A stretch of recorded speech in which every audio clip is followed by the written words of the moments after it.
ഷാർജയിൽ മരിച്ച വിപിൻ കുഞ്ഞിന്റെ മൃതദേഹം സംസ്കരിക്കുന്നത് മാറ്റി. അമ്മയുടെ പരാതിയിൽ ഇടപെട്ട് ഇന്ത്യൻ കോൺസുലേറ്റ് സംസ്കാരം നടക്കുന്നതിന് തൊട്ടു മുൻപാണ് ഇടപെടൽ. ദുബായ് ഇന്ത്യൻ കോൺസുലേറ്റിൽ വിപിൻ ഭർത്താവ് നിതീഷുമായി സംസാരിച്ചു.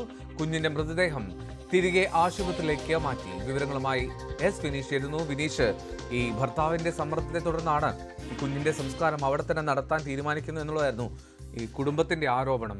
ഈ ആരോപണത്തെ അംഗീകരിക്കുന്ന തരത്തിലാണോ കോൺസുലേറ്റിന്റെ ഇടപെടൽ? തീർച്ചയായും എന്തോ അങ്ങനെ തന്നെ നമുക്ക് പറയാം. ദുബായ് ഇന്ത്യൻ കോൺസുലേറ്റിന്റെ ഇടപെടലാണ് നിർണായകമായിരിക്കുന്നത്. സംസ്കാരം നടക്കാനുള്ള അവസാന ഘട്ടത്തിൽ തന്നെ ദുബായ് ഇന്ത്യൻ കോൺസുലേറ്റിന്റെ ഇടപെടൽ പ്രധാനമായിരിക്കുകയാണ്. വിപഞ്ചികയുടെ ഭർത്താവായ നിതീഷ് മൃതദേഹം ഷാർജ ശ്മശാനത്തിൽ സംസ്കരിക്കാൻ തയ്യാറെടുക്കുന്ന സമയത്താണ് കോൺസുലേറ്റിന്റെ പ്രതിനിധികൾ ഇടപെട്ടത്. വിപഞ്ചികയും കുഞ്ഞും ഒരേ സമയം മരിച്ച സംഭവത്തിൽ സംശയങ്ങൾ നിലനിൽക്കുന്നു എന്നാണ് നിതീഷിനോട് ഇവർ പറഞ്ഞത്. വിപഞ്ചികയുടെ അമ്മ ശൈലജ മൃതദേഹം ഇന്ത്യയിലെ നാട്ടിൽ സംസ്കരിക്കണമെന്ന് ആവശ്യപ്പെട്ടിട്ടുണ്ടെന്നും അധികൃതർ നിതീഷിനോട് പറയുകയായിരുന്നു. തുടർന്ന് കുഞ്ഞിന്റെ മൃതദേഹം തിരികെ ആശുപത്രിയിലേക്ക് കൊണ്ടുപോയ സാഹചര്യമായിരുന്നു ഉണ്ടായത്.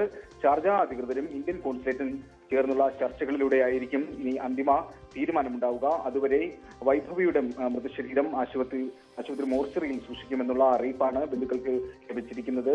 വിപഞ്ചികയുടെ അമ്മ ശൈലജ ഷാർജ അധികൃതർക്ക് നൽകിയ പരാതിയിലാണ് ഇത്തരത്തിലൊരു നടപടി ഉണ്ടായിരിക്കുന്നത്. കുഞ്ഞിന്റെ മൃതദേഹം നാട്ടിൽ സംസ്കരിക്കണമെന്നും വിപഞ്ചികയുടെയും കുഞ്ഞിന്റെയും മൃതദേഹം ഒന്നിച്ച് നാട്ടിൽ എത്തിക്കണമെന്നുമാണ് അമ്മ ശൈലജ ആവശ്യപ്പെട്ടിരുന്നത്. എന്തോ ശരി, കുഞ്ഞിന്റെയും വിപഞ്ചിയുടെ മൃതദേഹം നാട്ടിലെത്തിക്കണം, ഇവിടെ സംസ്കരിക്കണം എന്നുള്ള ആവശ്യമാണ് അമ്മ ഉന്നയിച്ചിരിക്കുന്നത്. എന്നാലും തൽക്കാലത്തേക്ക് ആ കുഞ്ഞിന്റെ സംസ്കാരം മാറ്റിവെച്ചിരിക്കുന്ന വിവരങ്ങളാണ് പുറത്തു വരുന്നത്.